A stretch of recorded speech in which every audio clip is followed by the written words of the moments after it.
ஸ்ரீவைகுந்த விரக்தாய சுவாமி புஷ்கரிணி தட்டே ரமயா ரமமானாய வெங்கடேஷாய மங்களம். அழகானதான மார்கழியில் 10ஆம் திருநாள். இன்றைக்கான பாசுரத்தை முதலில் அனுபவித்து விடுவோம். நோட்டச்சுவர்க்கம் புகுகின்ற அம்மனாய் மாற்றமும் தாராரோ வாசல் திரவாதார் நாற்றத்துழாய் முடிநாராயணன் நம்மால் போற்றத் பரவரும் புண்ணிய நாள் பண்டொரு நாள் கூற்றத்தின் வாய் வீழ்ந்த கும்பகர்ணனும் தோற்று உனக்கே பெருந்துகில்தான் தந்தானோ ஆற்றலனந்தருடையாயருங்கடமே தேற்றமாய் வந்து திரவேலோரெம்பாவாய்.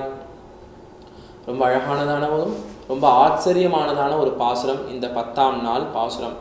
நோற்றச் சுவர்க்கம் புகுகின்ற அம்மனாய் மாற்றமும் தாராரோ வாசல் திரவாதார்.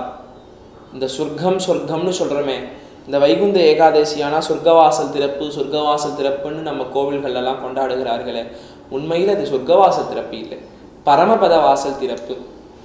எம்பெருமான் நம்மாழ்வாருக்காக பரமபதத்தின் வாசலை திறந்து எம்பெருமான் நம்மாழ்வாரை அழைத்து கொண்டார். நம்மாழ்வார் நம்ம அனைவரையும் அழைத்து கொண்டு பரமபத வாசல் வழியே எம்பெருமான் இடத்துல போறார். அதுதான் விசேஷம்.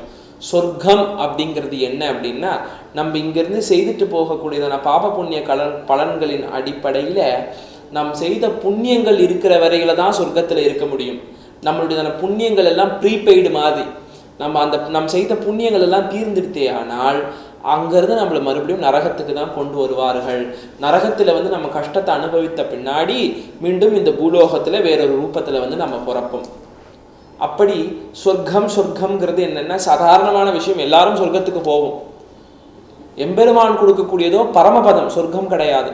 பரமபதம்ங்கிறது சொர்க்கத்தை காட்டிலும் ரொம்ப ஆனந்தமானது. சொர்க்கத்தில் ஆனந்தமாக இருக்கலாம்னு நம்ம சொல்கிறோம், ஆனால் சொர்க்கத்தை காட்டிலும் ஆனந்தமாக இருக்கிறது பரமபதம். ஏன்னா அங்கே போனால் பசி கிடையாது, தூக்கம் கிடையாது, மலஜலாதி பிரச்சனைகள் கிடையாது, நமக்கு எந்த உணர்வுமே கிடையாது. பெருமாளும் நாம மட்டும்தாங்கிற எண்ணத்தோட எம்பெருமான் திருவடியிலேயே இருக்கலாம், அவனுக்கு கைங்கரியம் பண்ணி கொண்டே இருக்கலாம். வைகுந்தத்தில் நித்திய சூர்யா. சொர்க்கத்துக்கு என்னென்ன, சொர்க்கத்தில் நம்ம செய்த பலன்கள் நற்பலன்கள் முடிஞ்சிருச்சே ஆனால் நம்மளை கொண்டு போய் நரகத்தில் விட்டு விடுவார்கள். நரகத்தில் நம்ம கஷ்டங்கள் அனுபவித்த பின்னாடி இந்த உலகத்தில் மறுபடியும் வந்து பிறக்கணும். ஆனால் வைகுந்தத்தில் போய் நம்ம ஒரு முறை புகுந்துட்டோமே ஆனால் அது ஒன் வே மாதிரி. ஒரு முறை நம்ம வைகுந்தம் உள்ளே போயிட்டோம்னா திருப்பி வெளியே வரவே முடியாது. மறுபடியும் இந்த உலகத்தில் வந்து பிறந்து கஷ்டப்பட்டு இவ்வளோலாம் அனுபவிக்கணுங்கிற அவசியமே கிடையாது. அதனால வைகுந்தத்தை தரக்கூடியதான் எம்பெருமான், சொர்க்கத்தை தரக்கூடியவன் கிடையாது எம்பெருமான். சொர்க்கம் எல்லாருக்கும் கிடைக்கக்கூடியது. அதனால அது சொர்க்கவாசல் கிடையாது, பரமபத வாசல்னு அதுக்கு திருநாமம். அப்பேற்பட்ட நோற்றச் சுவர்க்கம் புகுகின்ற அம்மனாய், ஒரு சொர்க்கமான சந்தோஷமானதான இருக்கக்கூடியதான இடத்துக்கே சொந்தக்காரியானவளே நீ நோற்றச் சுவர்க்கம் புகுகின்ற அம்மனாய் மாற்றமும் தாராரோ வாசல் திரவாதார். இந்த பெண் என்ன பண்ணுகிறாள் அப்படின்னா தூங்கி கொண்டு இருக்கிறாள் அப்படின்னு நம்ம சொல்லுகிறோம். ஆனால் அந்த பெண் தூங்கி கொண்டு இல்லை. அந்த பொண்ணு என்ன பண்ணி கொண்டிருக்கிறாள்? கிருஷ்ண தியானத்தில் இருக்கிறாள். அவ கண்ணை மூடிக்கொண்டு கிருஷ்ணனுடையதான அழகை தியானித்து கொண்டிருக்கிறாள். கண்ணை மூடிக்கொண்டு கிருஷ்ணனுடையதான லீலைகளை தியானித்து கொண்டிருக்கிறாள். நேற்று தினம் என்னாச்சு, கிருஷ்ணன் வந்தானா, எப்படி பால் தயிர்களை திருடினா, எப்படி பண்ணா, ஏது பண்ணாங்கிறத தியானித்து கொண்டு இருக்கிறாள் அவள். அப்பேற்பட்ட தியானத்தில் இருக்கக்கூடிய பெண்ணே, அந்த தியானத்தினுடையதான விளைவு தான் சொர்க்கம் மாதிரியான சந்தோஷத்தை அவளுக்கு கொடுக்கிறதா. சொர்க்கத்துல இருந்தா என்ன சந்தோஷம் கொடுக்குமோ அந்த சந்தோஷத்தை கிருஷ்ண தியானம் கொடுக்கிறது அப்படிங்கிறார். நோற்றச் சுவர்க்கம் புகுகின்ற அம்மனாய் மாற்றமும் தாராரோ வாசல் திரவாதார். இந்த வாசல் கதவை நீ கொஞ்சம் திறந்து வெளியே வாயம்மா. வெளியே வந்தாலே நம்ம இன்றைய தினத்தை நோன்பை நாம் நோக்க முடியும், கோவிலுக்கு போக முடியும். அதனால இந்த கதவை திறந்து கொண்டு நீ வா அப்படின்னு ஆண்டாள் நாச்சியார் அந்த பெண்ணை கூப்பிடுகிறாள். நாட்டத்துழாய் முடி நாராயணன் நம்மால் போற்றப்பறை தரும் புண்ணிய. நாட்டத்துழாய், நாற்றம்னா என்னன்னா, இன்னைக்கு தமிழை ரொம்ப அழகாக நம்ம மிஸ்யூஸ் பண்ணுறோம், அதுதான் உண்மை. ஆண்டாள் நாச்சியார் திருமொழின்ற பாசுரத்தில் என்ன கற்பூரம் நாருமோ கமலப்பூ நாருமோன்னு பாடியிருக்கா. நாற்றம் அப்படின்னா நல்ல சுகந்தமான வாசனைன்னு அர்த்தம்.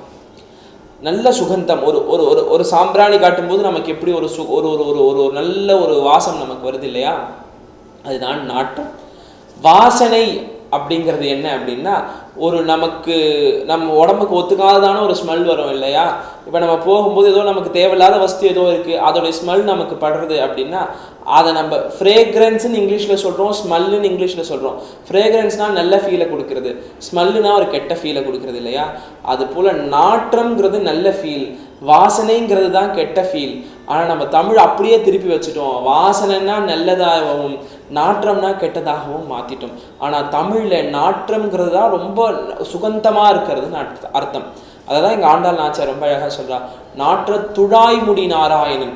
இந்த துழாய் திருத்துழாய்னு சொல்லப்படக்கூடியதான துளசி இருக்கிறது இல்லையா, துளசியினுடையதான தமிழ் பெயர் திருத்துழாய்னு பேர். வைஷ்ணவத்தில் தமிழுக்கு ரொம்ப இம்பார்ட்டன்ட் உண்டு. எப்படி சம்ஸ்கிருதம் வைஷ்ணவத்துக்கு ரொம்ப முக்கியமோ அது போல தமிழும் ரொம்ப முக்கியம். ஒரு கண் தமிழாகவும் ஒரு கண் சம்ஸ்கிருதமும் வைஷ்ணவத்துக்கு உண்டு. அதனால தான் பெருமாள்கள் எல்லாம் புறப்பாடு கண்டருளும் பொழுது பெருமாள் முன்னாடி தமிழ் வேதமான 4000 திவ்ய பிரபந்தங்களை பாடிக்கொண்டு ஒரு கோஷ்டி போவார்கள். பெருமாள் அந்த 4000 திவ்ய பிரபந்தத்துக்கு பின்னாடி வருவார். பெருமாளுக்கு பின்னாடி வேத பாராயணம் பாடிக்கொண்டு இன்னொரு கோஷ்டியார் வருவார்கள். காரணம் என்னன்னா, தமிழ் எந்த பக்கமெல்லாம் போதோ, எந்த பக்கம் ஆழ்வாருடைய பாசுரங்கள்லாம் போகிறதோ அந்த பக்கத்தை தொடர்ந்து தமிழை தொடர்ந்தே நான் வருவேன்னு எம்பெருமான் அவர்களை பின்னிட்டு முன்னிட்டு கொண்டே அவர்களை தமிழ் பாசுரம் போக எம்பெருமான் அவர்கள் பின்னாடியே பித்தாய் போகிறான். பெருமாள் எங்க போறாரோ அவர் பின்னாடி தான் நாங்க போனோம்னு வேதமெல்லாம் பின்னாடி அவனை நோக்கி வருகிறது. அதனால வைஷ்ணவத்துக்கு தமிழும் சம்ஸ்கிருதமும் ரொம்ப முக்கியம்.